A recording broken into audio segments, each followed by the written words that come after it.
As you know, I'm a very strong supporter of rail in this state, very interested in seeing it expand. It's a very cost-effective way to move goods and to expand capacity, particularly in a time of fiscal constraints.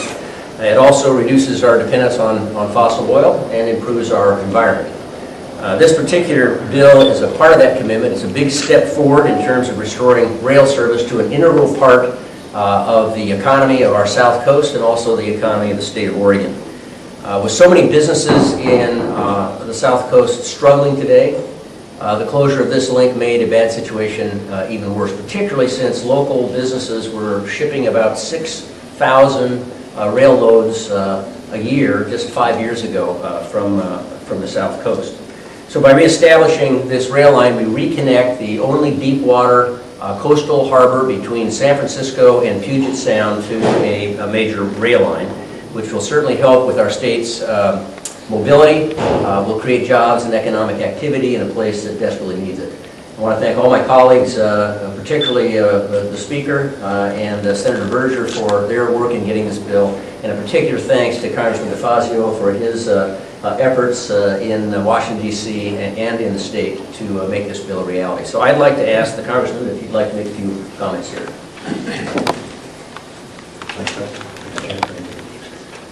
Well, this is a story that is fairly extraordinary, but I'll be brief. You know, it's just a few years ago now that one day, precipitously, a Wall Street hedge fund decided that we weren't going to have rail service to Coos Bay and Coquille anymore. They had bought the line, but they really didn't want it, but they didn't want to sell it either. They just wanted to abandon it, rip up the rails, sell them for scrap, and that would be the end of that story. They didn't care. Well, working with the port and other officials and then Governor Kulongoski, we went to the Surface Transportation Board, and we forced the Wall Street hedge fund to sell the line at a reasonable price. And we had a federal partnership, a state partnership, about 50-50 on purchasing the line. And since then, we've had a continued partnership between the state and some federal money I've been able to get to repair the line, restore service. We're looking to the restoration of service later this summer. It's not only going to be good for the existing businesses down there to save them a tremendous amount of money on shipping, it's going to be good for the future of this port. As John said, it's an extraordinary asset, underutilized, and we expect with good rail service up to the main line, we will be able to attract new businesses and new jobs to this region, benefiting the entire South Coast. So it's a great day here in Oregon, and I'm so pleased the legislature had the wisdom to support this and to help pass this legislation. Thank you, Governor. Thank you, Congressman. Senator Berger.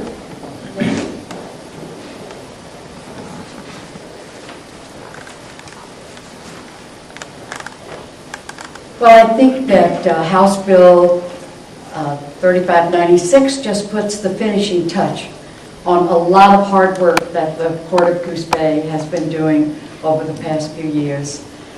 For the shippers, it's going to be a red letter day because they have had to ship otherwise when the rail line was not there.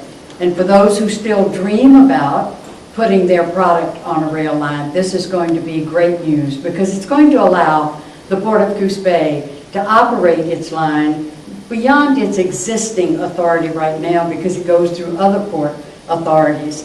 And so I just want to thank my legislators and colleagues for all the support that they have given to us for the International Port of Coos Bay during these times. It's been really very heart-rending, the kind of people that have stepped up and said, we need to support the International Port of Coos Bay that have been representing areas all over the state of Oregon.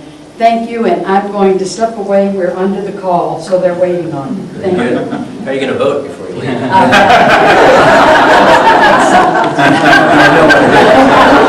knows what it is. Speaker Rose. Very good. This is really an important moment in continuing to make sure that this rail line starts being the productive economic engine that we need it to be for the South Coast and actually all of Oregon. And you know, I think Senator Berger said it really well. If you look at the legislators that are here, that rail line goes through some of all of their districts. And it was, these are difficult kinds of bills when you start talking about annexing a little strip through everything so that you actually have control over it. But every one of them came and recognized the importance of that, along with all of our Southern Oregon legislators.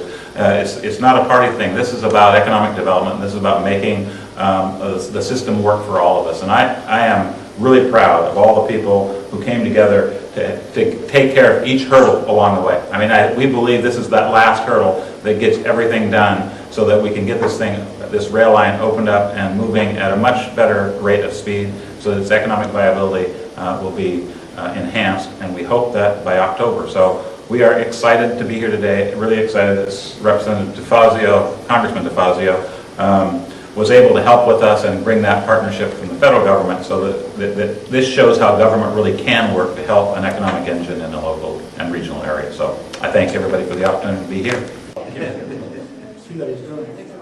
I see Arnie already saying it.